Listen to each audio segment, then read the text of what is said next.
કરશે મુમુક્ષુના વેશમાં સજ્જ હેનવી અંકુરભાઈ શાહ. સંયમ જીવનનો લેવો માર્ગડો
અમદાવાદ વિદ્યાશાળા પવિત્ર બની ગઈ હતી.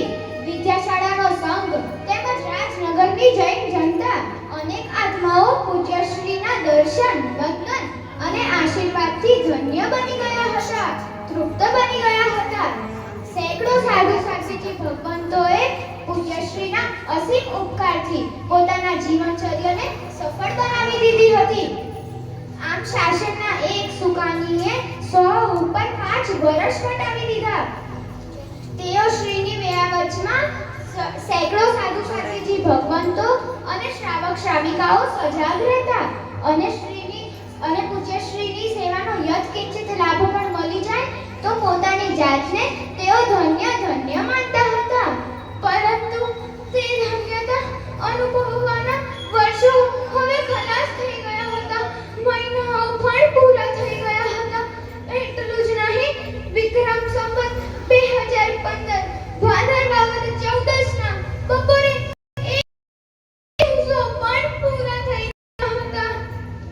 સૂર્યાસ્ત પહેલા ખંતીલો વેપારી દુકાન સમેટે સંવત શ્રી પ્રવૃત્તિમાંથી નિવૃત્તિ તરફ મળ્યા. નિવૃત્તિમાં તો મનને વશ કરવું પડે છે, એટલે જ સાધુ સંતોષ નિવૃત્તિને પ્રાપ્ત કરી છે. જાણે પૂર્વ સંકેત થયો હોય, પૂજ્યશ્રીના નિશ્રાવર્તી તો આ વખત અમદાવાદ ચોમાસું હતા. નિત્ય નિયમ પ્રમાણે રાત્રે 2.5 કલાક જાપ કર્યા. સવારનું પ્રતિક્રમણ બડી લેમન પણ સારી રીતે કર્યું. 11:30 વાગ્યા પછી 1.25 કલાક નિંદ્રા લીધી.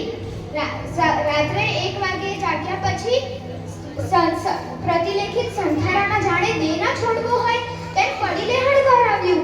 નીચેનું વસ્ત્ર બદલ્યું પણ બેસી ન શક્યા, તેથી સુવડ્યા ને સૂતા નેત્રો મીંચાયા અને સમાધિ લીધી હોય તેમ મૌન કર્યું.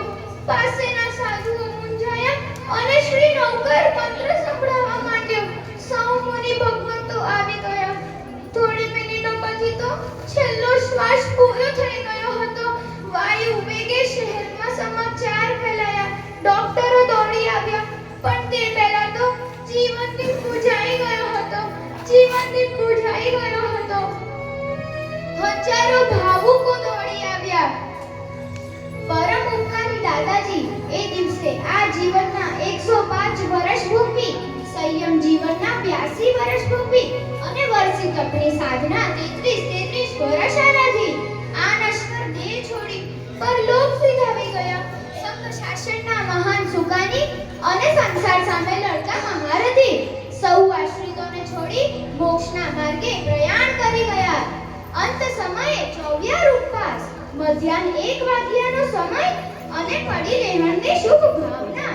આવા ઉત્તમ યોગોને અંત સમયે પામવા એ એક જીવન સફળતાનું સોનેરી પાનું છે.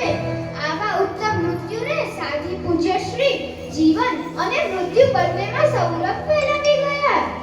સ્મશાન યાત્રાનું દ્રશ્ય તો જોયું હોય તે જ સમજે.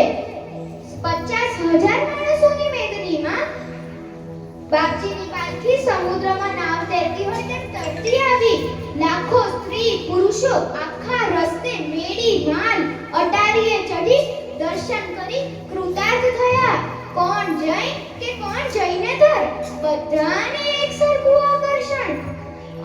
રાણપુરના શ્રાવક નરોત્તમદાસ મોદીએ રડતી આંખે પ્રથમ અગ્નિ સંસ્કારનો લાભ લીધો. અનુક્રમે લાખો હૈયાને ચોદર આંસુએ રડતા મૂકી આ બાપજીનો દેહ અગ્નિમાં અદ્રશ્ય થઈ ગયો. આ મહાપુરુષ તો શાસનના પરમ સ્તંભ હતા, પરમ નાયક હતા, શ્રી સંઘ સ્થવિર હતા, પરમ કૃપાળુ હતા, પરમ ક્ષમાશીલ હતા, પરમ સમતા સમુદ્ર હતા. આ મહાપુરુષના વિયોગે શાસન નિરાધાર બની ગયું છે. શાસન દીપક બુઝાઈ ગયો.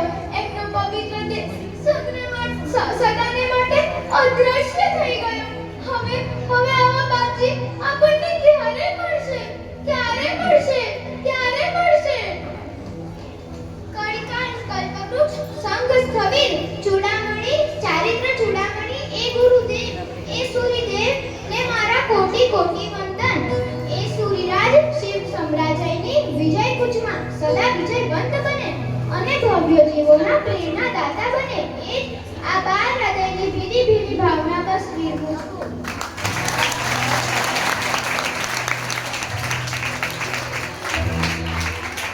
વંદન કરી